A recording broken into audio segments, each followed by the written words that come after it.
Joining me now, Monica Crowley, former Assistant Secretary of the Treasury Department. All right, Monica, what happens when the ruble becomes about as worthless as the Zimbabwe currency? Do they turn on Vlad or what? Yeah, the political pressure, Jesse, is going to be absolutely enormous on President Putin. And in fact, you're already seeing those trend lines developing in Russia. You're seeing a lot of protests. You're seeing a lot of individuals being arrested. Look, Russia is now being canceled. Right? I mean, between the fierce Ukrainian resistance and the widespread international financial sanctions and boycotts and Russian teams being barred from international competitions, Russia is being canceled. It is a different world. This is not something that President Putin ever had anticipated. So an implosion of the Russian economy is going to have severe political consequences for him. But we've got to be very careful that the spillover effect is not so severe that it takes down the global economy, sends the global economy into a worldwide recession, and affects us directly here at home. So how do we do that? Russia's what, like the 12th largest economy? They're a huge commodity exporter. They fuel pretty much the entire European continent.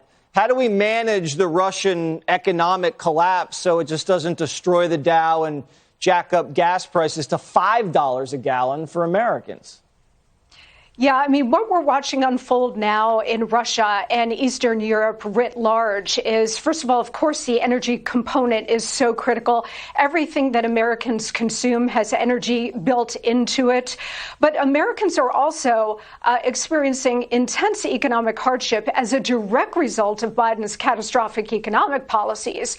We're now experiencing, Jesse, a weakening economy, skyrocketing inflation, high gas prices, a supply chain crisis, and a labor crunch. Again, all things that Joe Biden and the Democrats have directly caused. All of these things are going to get worse if this situation is not brought under control.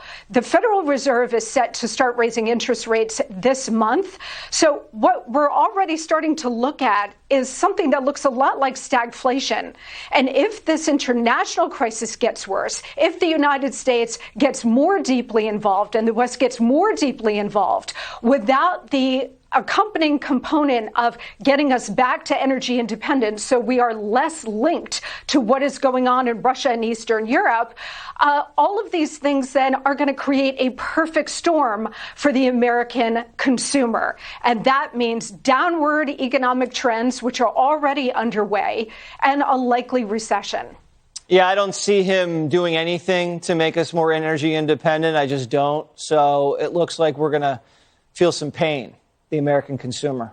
All right. Yes. Monica Crowley, thank you so much, as always. Thanks, Jesse.